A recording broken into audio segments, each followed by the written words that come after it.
হাসির রাজা, জ্ঞানের রাজা, রসিক রাজা।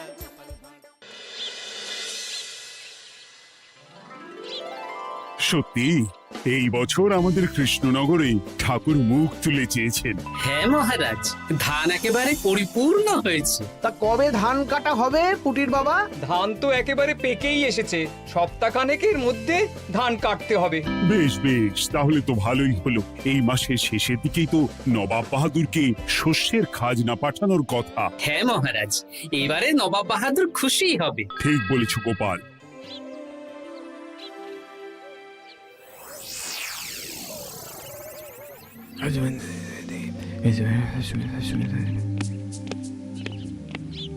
প্রণাম খাম্বাজরাজ। ওই তো কৃষ্ণনগরের মন্ত্রী চলে এসেছে।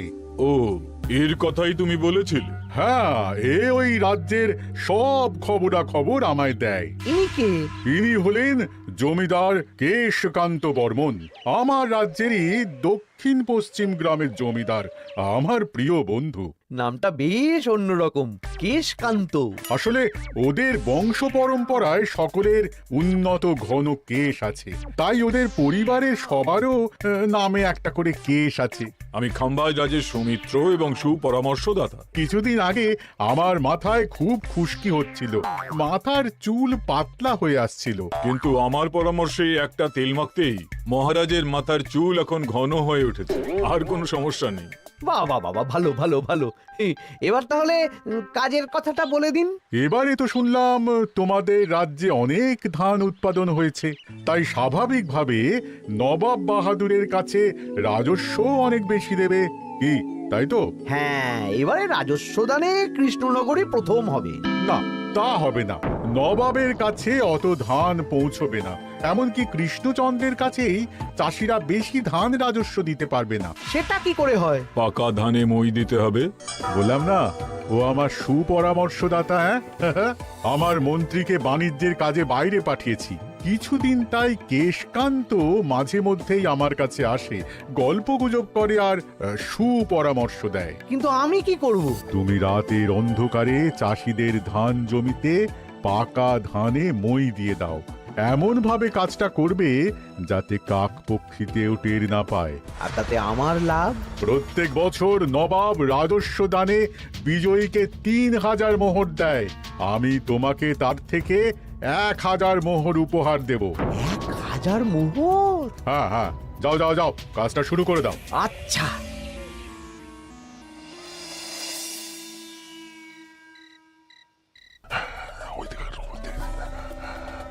তাহলে আর দেরি কেন, মন্ত্রী মশাই কথা মতো কাজ শুরু কর। হ্যাঁ চল।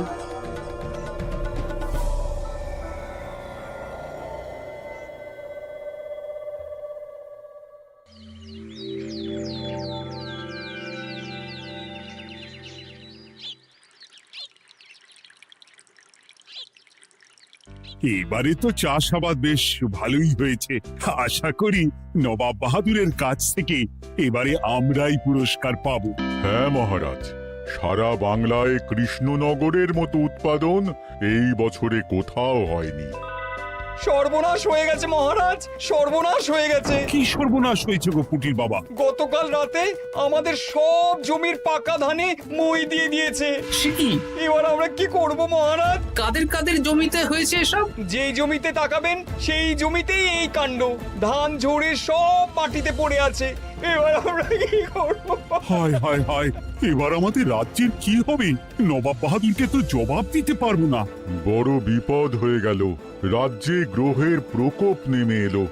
ও, আর কদিন পরেই আমার টেকে আসবে 1000 মোহর। ঠিক আছে, তোমরা সবাই এখন বাড়ি যাও। না, আমার মন মেজাজ ভালো নেই।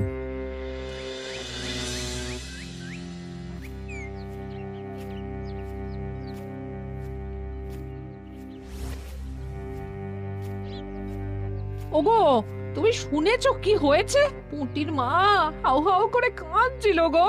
হ্যাঁ গিন্নি, পুটির বাবা কয়েকজন চাষি ভাইদের নিয়ে রাজসভায় এসেছিল। শুনলাম রাতারাতি কে বা কারা চাষ জমিতে পাকা ধানে মই দিয়েছে। কত বড় সর্বনাশ হয়ে গেল বলো, কি হবে গো?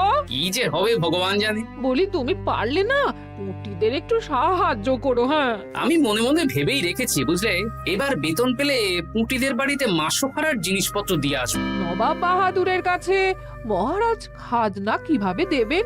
সেটাই তো বুঝতে পারছি না। আপনি এত চিন্তা করবেন না। রাজবাড়ির ভাড়ার থেকে আপাতত কিছু বস্তা ধান পাঠানোর ব্যবস্থা করুন। তারপর নবাব বাহাদুরের কাছে গিয়ে বলবেন, আস্তে আস্তে সব দিয়ে দেবেন মহারাজ। তাই করতে হবে, তাছাড়া তো আর অন্য কোনো উপায় দেখতে পাচ্ছি না। কিন্তু এবারে আর আমাদের মান রক্ষা হবে না।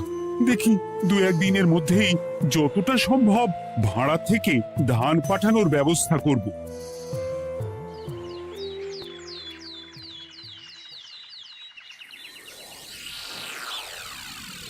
এই বছর 10,000 বস্তা ধান রাজস্ব এসেছে খাম্বাজ রাজ্য থেকে, 7,000 বস্তা ধান এসেছে বর্ধমান রাজ্য থেকে, আর মাত্র 100 বস্তা এসেছে কৃষ্ণনগর থেকে।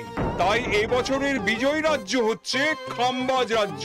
খাম্বাজ রাজ্যের রাজার হাতে 3,000 মোহর উপহার হিসেবে তুলে দিচ্ছেন। আর কৃষ্ণচন্দ্র, তোমার রাজ্যের এরকম হাল কেন? এবারে আমাদের সমস্ত রাজ্যের পাকা ধানে কেউ বা কারা মই দিয়ে দিয়েছে। সেসব তোমার মাথা ব্যথা। আমার ধান কোথায়? 100 বস্তা ধান রাজস্ব, কম করে 800 বস্তা ধান রাজস্ব দেওয়ার কথা, কিন্তু তুমি তোমার কথার খেলাপ করেছো। এই বছর আমি নিরুপায় জাহাপানা। আমিও নিরুপায়। হয় তুমি আগামী 1 সপ্তাহের মধ্যে আমাকে 5,000 মোহর দেবে, নইলে কৃষ্ণনগরের সিংহাসন থেকে সরে যাবে। এত বড় শাস্তি দেবেন না নবাব বাহাদুর, আপনি অন্তত মাস 6 সময় দিন, আবার ধান চাষ করিয়ে আপনাকে প্রাপ্য ধান দেওয়া হবে। বেশি কথা বলছো কৃষ্ণচন্দ্র, তুমি 5,000 নয় 6,000 মোহর 1 সপ্তাহের মধ্যে দেবে। বেটা গোপাল বেশি পাকা, অত কথা বলতে কে বলেছিল? গোপাল, এটা তুমি কি করলে? হায় হায় হায়! সর্বনাশের সময় যখন ঘনিয়ে আসে তখন বিপদের ওপর বিপদ এভাবেই আসে। আমার পাওনা। আরে এখন না, তোমাকে পাঠিয়ে দেব। ওই দেখুন, খাম্বাজ রাজের সাথে কথা বলছে। এখন বেশি কথা বললে কৃষ্ণচন্দ্র আর গোপাল সন্দেহ করবে। চলুন তো দেখি ওখানে গিয়ে কি কথা বলছে। কি কথা বলছো মন্ত্রী? মন্ত্রী আমায় বিজয় অভিনন্দন জানাচ্ছিল। বিজয় অভিনন্দন তো উপহার পাওয়ার সময় জানাতে পারতেন মন্ত্রী মশাই। যাই হোক, আপনাকে তো ঠিক চিনতে পারছি না। আমার নাম কেশকান্ত, আমি খাম্বাজ রাজ্যের দক্ষিণ পশ্চিম গ্রামের জমিদার। কেশকান্ত আমার বিশেষ বন্ধু। আপনার কেশ নিয়ে বেশ ভাব দেখছি। হ্যাঁ, ওই কদিন আগে তো খাম্বাজ রাজের মাথার চুল পাতলা হয়ে আসছিল, খুশকি হচ্ছিল আর কি। তো ওনার পরামর্শে একটা তেল মেখেই তো খাম্বাজ রাজের আবার ঘন কালো চুল ফিরে এসেছে। কেশকান্ত জমিদার হতে পারে, কিন্তু ওর অর্থনৈতিক অবস্থা তাবর রাজাদের থেকে অনেক ভালো। কয়েক হাজার বিঘা জমির মালিকও, তার সাথে চুলের তেলের ব্যবসা করেও হাজার হাজার মোহর রোজগার করে। এই, এখন চুল নিয়ে চুলোচুলি না করে চলো কৃষ্ণনগরে ফিরি। এমনিতেই মন মেজাজ খারাপ, 1 সপ্তাহের মধ্যে আবার 6,000 মোহর জোগাড় করতে হবে। হ্যাঁ, চলুন চলুন।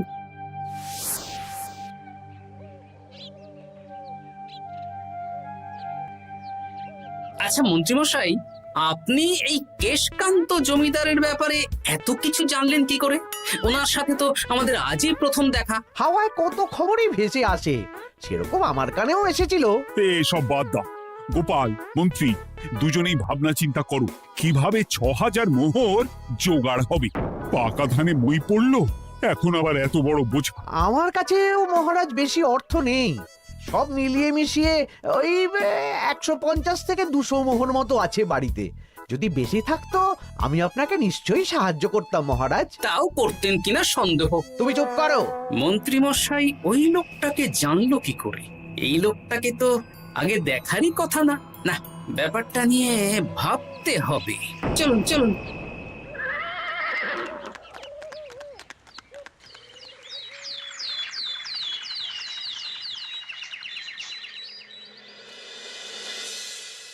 বুঝলে গিন্নি, 1 সপ্তাহের মধ্যে মহারাজকে 6000 মোহর জোগাড় করতেই হবে, নইলে সিংহাসন ছাড়তে হবে। এখন কিন্তু আমাদের উচিত মহারাজের পাশে দাঁড়ানো। কিছু ভেবেছো কি? আপাতত আমার বিয়েতে পাওয়া আংটি বন্ধক রাখবো, আর তুমি যদি হ্যাঁ হ্যাঁ, আমার যে দুটো গয়নাগাটি আছে ওগুলো বন্ধক রাখো, পরে আস্তে আস্তে ছাড়িয়ে নেবো খন। দেখি বাকি সভাসদদেরকেও বলবো, যে যতটা পারে, তারপর ভগবানই ভরসা।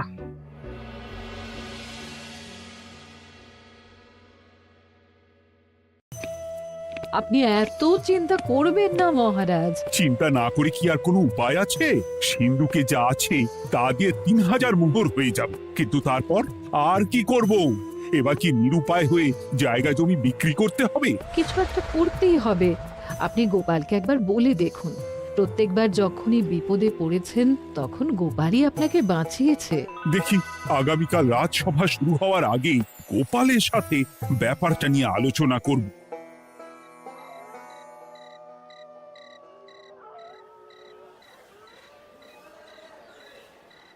এই যে শ্যাকরা, কি করছো? এই তো, বলুন। শোনো, আমার গিন্নির জন্য একটা হীরের হার বানাতে হবে, ওই 1000 মোহরের মধ্যে। 1000 মোহরে তো হীরের নাক, কান, গলা, হাত, পা সব গয়না, এই সব গয়না হয়ে যাবে মন্ত্রী মশাই। তাহলে বানাও, এই নাও 1000 মোহর। ওরে বাবা, মন্ত্রী মশাই, 1000 মোহর! এই মন্দার বাজারে এত মোহর কোথায় পেলেন? গতকালই তো বললেন আপনার কাছে 150 থেকে 200টা আছে। সে যেখান থেকেই পাই, তাতে তোমার কি? না, আমার কিছু না। শ্যাকরা, আমি কয়েকটা গয়না বন্ধক রাখবো। দেখি কি আছে। এই সব মিলিয়ে এতে আমি 15 মোহর দিতে পারবো। বেশ, তাই দাও। আমি ধীরে ধীরে শোধ করে গয়নাগুলো ছাড়িয়ে নেব। হ্যাঁ, মন্ত্রীর ব্যবহারগুলো বেশ সন্দেহজনক লাগছে। দেখি, গুপ্তচরকে কাজে লাগাতে হবে, মন্ত্রীর পিছনে ছায়ার মতো লেলিয়ে দিতে হবে।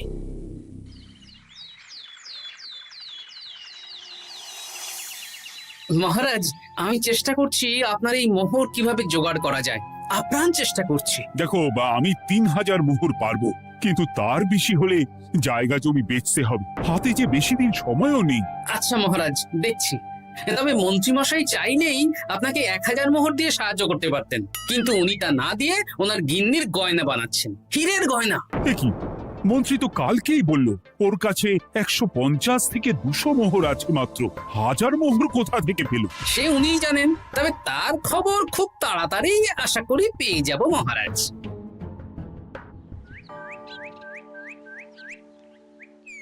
কাজটা একদম ঠিক করলেন না মন্ত্রী মশাই।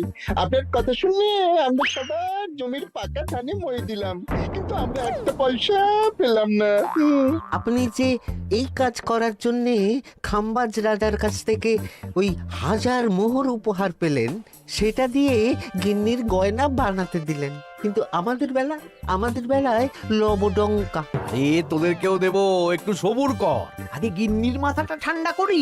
না না, আমাদের এক্ষুনি চাই। আরে এক্ষুনি কি করে দেবো, আমার হাত খালি। আচ্ছা আচ্ছা, ঠিক আছে, এই নে 2 মোহর ধর, 2 ভাই ভাগ করে নে, পরে আরো দেবো। এটা কিন্তু ঠিক না। এসব আলোচনা খোলামেলা জায়গায় করা উচিত না। উফ, পরে তোদের সাথে কথা বলবো, এখন যেতে দে, বাজার করব, তারপর আবার রাজসভা আছে।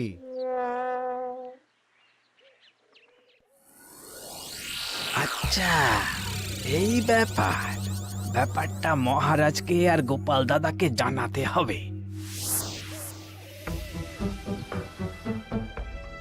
গোপাল দাদা, মহারাজ আসল খবর পেয়ে গেছি। কি খবর? আমি একটু আগে শুনলাম।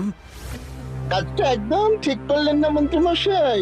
আপনার কথা শুনে আমরা সবার জমির পাকা ধানে মই দিলাম, কিন্তু আমরা একটা পয়সা পেলাম না। আরে তোদেরকেও দেবো, একটু সবুর কর। মন্ত্রী, আমি না তোমাকে মেরেই ফেলবো। মহারাজ, মন্ত্রী মশাই এখানে গৌণ, উনি অর্থের লোভে এসব করেছেন, আর ওনাকে দিয়ে করিয়েছেন খাম্বাজ রাজ। হ্যাঁ, যাতে এবারে বিজয়ী হতে পারেন। তাই আপনি এই খবর 5 কান করবেন না মহারাজ। আমি খাম্বাজ রাজ আর ওই কেশকান্তর কাছ থেকে ক্ষতিপূরণ ঠিক আদায় করে আনবো। কিন্তু কিভাবে? শুনুন তাহলে।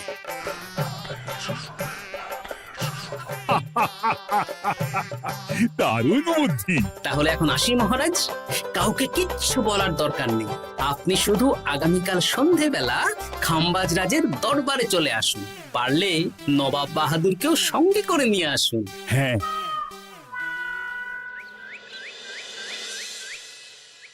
প্রণাম খাম্বাজ রাজ, কে আপনি? আমি হতাশ রঞ্জন, পশ্চিমে থাকি। কি চাই বলুন?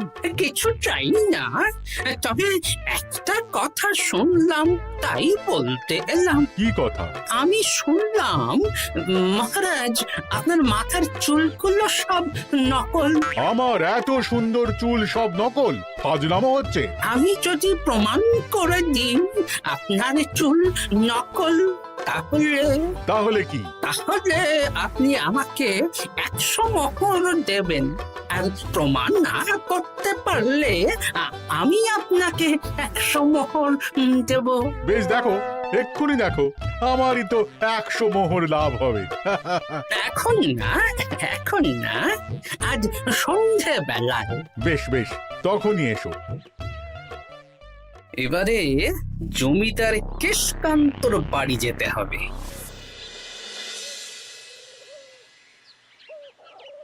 জমিদার মশাই বাড়ি আছেন? কে মশাই আপনি? না, আমি হতাশ রঞ্জন, পশ্চিমে থাকি। আমি বিশাল ক্ষমতাশালী লোক। কিসের ক্ষমতা? আমি রাজরাজাদের মারধর করি, চুল ধরে টানি, শাস্তি দিই। এসব কি উল্টোপাল্টা বলছেন? খাম্বাজ রাজ আপনার বন্ধু না? হ্যাঁ, প্রিয় বন্ধু। ওনাকেও আমি আপনার সামনে চুল ধরে টানবো, কিন্তু উনি কিচ্ছু করতে পারবেন না। উনি আপনাকে শুলে চড়াবেন। কিছুই করতে পারবেন না, বললাম না আমি বিশাল ক্ষমতাশালী লোক। বিশ্বাস হচ্ছে না তো? তাহলে বাজি ধরুন, 10,000 মোহরের বাজি। 10,000 মোহরের বাজি? হ্যাঁ, আজ আমি খাম্বাজ রাজের রাজবাড়ি যাব, আর আমার শক্তি প্রদর্শন করব, ওনার চুল ধরে টানা হেঁচড়া করব, ওনাকে আহত করব, কিন্তু উনি আমাকে কিছুই করতে পারবেন না। বেশ রাজি, বাজি 10,100 মোহর দিতে পারবেন তো? হ্যাঁ, আমি বাজি হারলে আপনাকে দেব 10,100 মোহর। দরকার হলে ওই কাগজে কলমে লিখিত পরিত করে নিন। বেশ, তাহলে তাই হোক। কিন্তু হ্যাঁ, একটা কথা, আমি শক্তি প্রদর্শন করার আগে থেকে প্রক্রিয়া চলাকালীন সময় পর্যন্ত আপনি খাম্বাজ রাজের সাথে কোনো কথা বলতে পারবেন না। বেশ বেশ।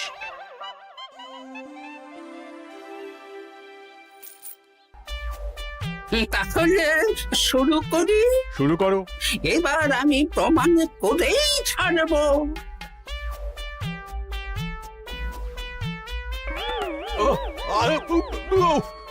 লাগছে লাগছে, বাবারে, লাগছে এই সেরেছে। লাগছে, এ তো সত্যি সত্যি চুল ধরে টানছে। লাগছে লাগছে, বাবারে, বাবা। ওরে বাবা রে বাবা, কি শক্ত! এ কি, খাম্বাজরাজ কিছুই তো বলছেন না, তাহলে কি আমি হেরে গেলাম? না না খাম্বাজ রাজ, আমার ধারণা ভুল, যা শুনেছি তাও ভুল। এবার বিশ্বাস হলো তো? দাও দাও, এবারে 100 মোহর দাও। দিন কেশকান্ত মশাই, আমাকে 10,100 মোহর দিন। এ কি, ও তোমাকে 10,100 মোহর কেন দেবে? ওনার সাথেও তো বাজি ধরেছিলাম। কি বাজি? আপনার এখান থেকে বেরিয়ে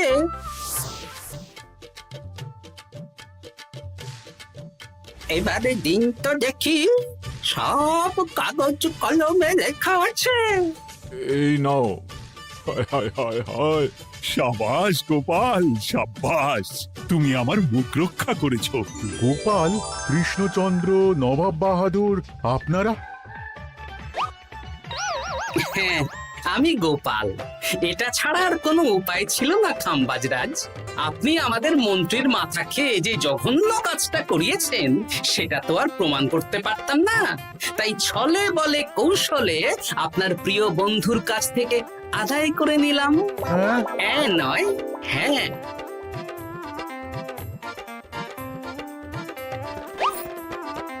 এই নিন মহারাজ। এতে কত মোহর আছে? 10,100 মোহর। এর থেকে 100 খাম্বাজরাজকে দিন, 6,000 নবাব বাহাদুরকে, আর বাকিটা আপনার কাছে রাখুন। এত ধান নষ্ট হলো। কৃষ্ণচন্দ্র আমাকে সবটা বলেছে, আর ওর মন্ত্রীকেও নিয়ে এসেছি। ধোলাই খেয়েই সব বলে দিয়েছে। এই কে আছো? কৃষ্ণনগরে মন্ত্রীকে নিয়ে এসো।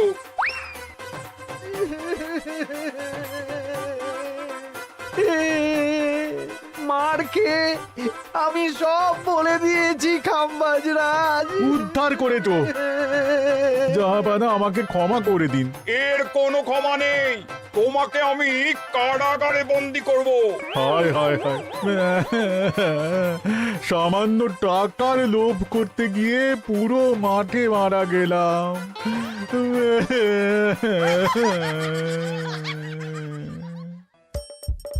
হাসির রাজা, জ্ঞানের রাজা, রসিক রাজা।